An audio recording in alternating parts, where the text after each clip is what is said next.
6-9 la matinale, chronique internationale. Chronique internationale. Lina Bebsa, bonjour. Bonjour. Avec vous ce matin, on revient sur les bombardements de l'armée syrienne et des forces russes sur des champs pétroliers dans des zones occupées par les Kurdes et les Américains et détruisant chaque jour des centaines de camions-citernes qui détournent le pétrole syrien. Du coup, c'est Israël qui, en réaction, a bombardé Alep en faisant 12 morts et des dizaines de blessés.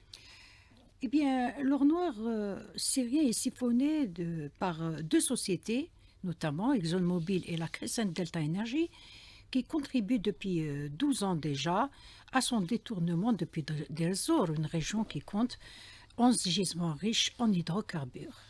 Ce pétrole est exporté aujourd'hui encore par la société américaine Sadqad, en plus des deux autres. La Russie ne cesse de dénoncer d'ailleurs ce qu'elle considère être depuis 2015 une rapine, en publiant à plusieurs reprises des photos satellitaires montrant des convois chargés d'hydrocarbures transportant illégalement du pétrole en dehors du territoire syrien. On se rappelle que les Américains ont délibérément laissé arriver Jabhat al-Nusra et Daesh d'Irak jusqu'en Syrie afin que ces organisations occupent les champs pétroliers.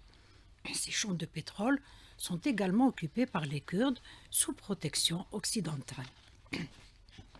La Syrie avait, il faut le dire et le souligner, une production de pétrole suffisante pour couvrir la majeure partie de ses besoins et même pour permettre d'exporter à un niveau modeste.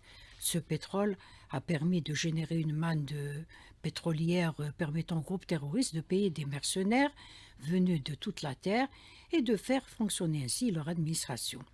À l'époque, Daesh pompait jusqu'à 40 000 barils jour, une production vendue par le biais de réseaux de contrebande, de quoi engranger entre 350 et 600 millions de dollars de revenus par an.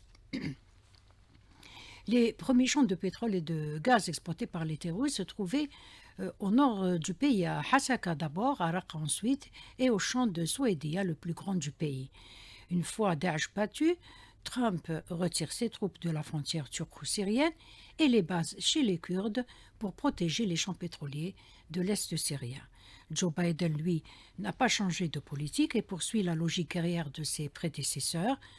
Biden, qui avait promis le rapatriement de ses soldats par un simple claquement de doigts afin de marquer sa rupture avec la politique des républicains, n'a rien fait pour arrêter une rapine qui n'a que trop duré.